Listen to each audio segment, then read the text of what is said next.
So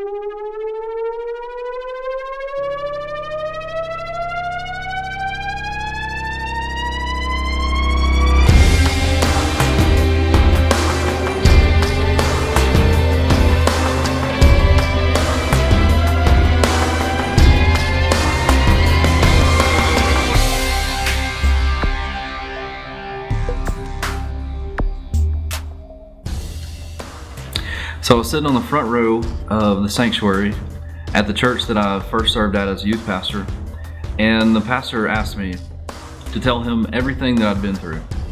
And after I shared him just a short story about all my failures, all of my destroyed dreams due to my decisions, all my mistakes, all the crazy stuff I did, you know what he told me? He said, "Okay, you've been through enough hell to lead someone out of it." So today, I want to ask you this question. What if your story had the power to change the world? What happens first is you live this life, you make decisions, and they work or they don't work. You destroy friendships, you end up in the hospital. There's no telling where your path and your decision making will lead you. Some days you'll wake up wishing you were dead.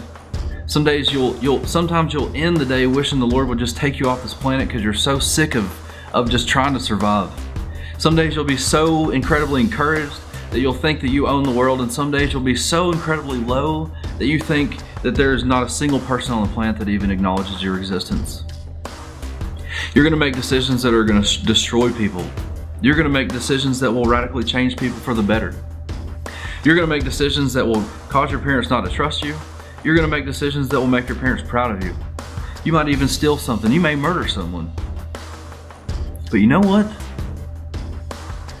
Here's what's crazy about all the things that you've done, whether they were good or not, is that somebody 10 years younger than you hasn't started going through that stuff yet, but they're going to.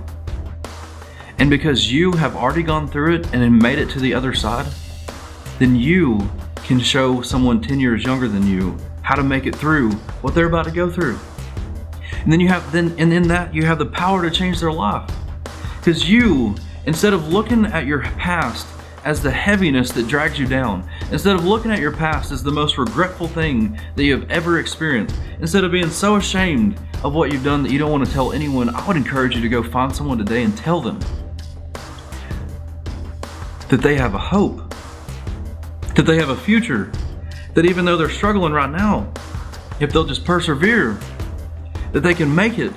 And see, if you hadn't have gone through everything you went through that was horrible or great, then you couldn't help anyone.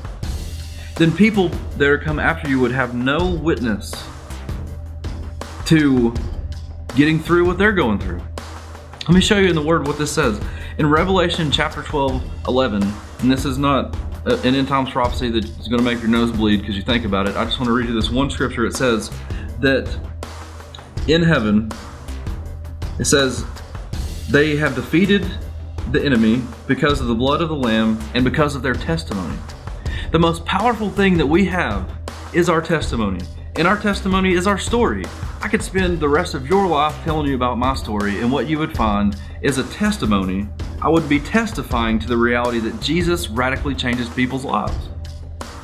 And then we can take that story and radically change other people's lives, which is what I'm doing to you right now.